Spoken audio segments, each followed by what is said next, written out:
इतिहास पढ्दाखेरि दोस्रो विश्वयुद्धपछि जापानमा भएका बालवाला राजाले जनताहरूलाई भाषण गरेर राजा चाहिँ भगवान होइन, देश चाहिँ भगवान हो, तिमीहरू राजालाई भगवान भनेर मानेर पूजा नगर, देशलाई चाहिँ पूजा गर भनेर चाहिँ आफ्नो सम्पूर्ण अधिकारहरू छोडेर संवैधानिक राजतन्त्र अँगालेर त्यहाँ एउटा नियम कानुन ठिकसँग बनाउन लगाएर त्यो नियम कानुनको पालना आजका दिनसम्म त्यहाँका जनताले मानेका छन्। सबै अनुशासित छन्।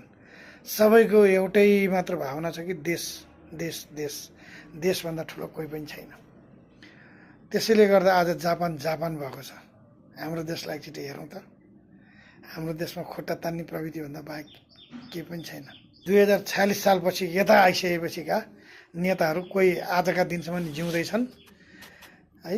कुर्सी कहिले पनि नछोड्ने, उनीहरूले मात्र खानुपर्ने। कुर्सीमा बसे गर्न सकेनन्, आफ्नो ठाउँमा छ। तर तिनका पछि लागेका ती झोले झाम्टेहरूले नि कसले चाहिँ कति के चाहिँ विकास गरे त? 2-4 जना उसका नजिककाले जति अलि टाढा टाढा त्यसको लागि फलानु पार्टी भनेर लागेकाहरू जुन कार्यकर्ताहरू छन्, जुन चाहिँ कहिले माथि पुग्न नसकेका तर कपाल सेतो फुलाइसकेकाहरूले तिनले छातीमा हात राखेर एकचोटि भन त, तिमी त्यही पार्टी भनेर बस्यो। आजको दिनमा तिम्रो चाहिँ प्रगति के भयो? विरोध मात्र गर्ने, सबै कुरा नराम्रै मात्र हुन्छ। तिम्रो पार्टीका नेताहरूले गरेको सबै राम्रो आँखा चिम्लेर स्वीकार गर्ने, अनि अर्को पार्टीले गरेको नराम्रो हो नि। 2-4 दिन अगाडिको न्यु रोड कस्तो थियो, आज भोलिको न्यु रोड कस्तो छ हेर्न जाओ।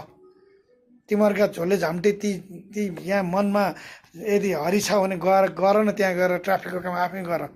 होइन भने अब के गर्ने? अब कसले बनाउने देश? अब यस्तै खोज्या हो त, खालि विरोध विरोध विरोध विरोध। यतिको लागि विरोध, खालि खुट्टै मात्रै तान्नुपर्ने हो त?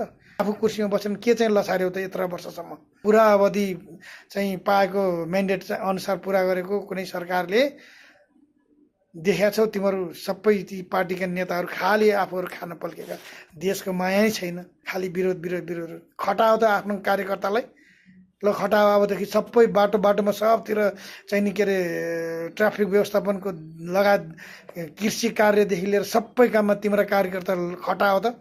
देश सबैले बनाउनुपर्छ, सबैको देश हो त्यो, कुनै एउटा पार्टी विशेष मात्र होइन। खालि विरोध विरोध विरोध, थुक्क तिमीहरूका जिन्दगी।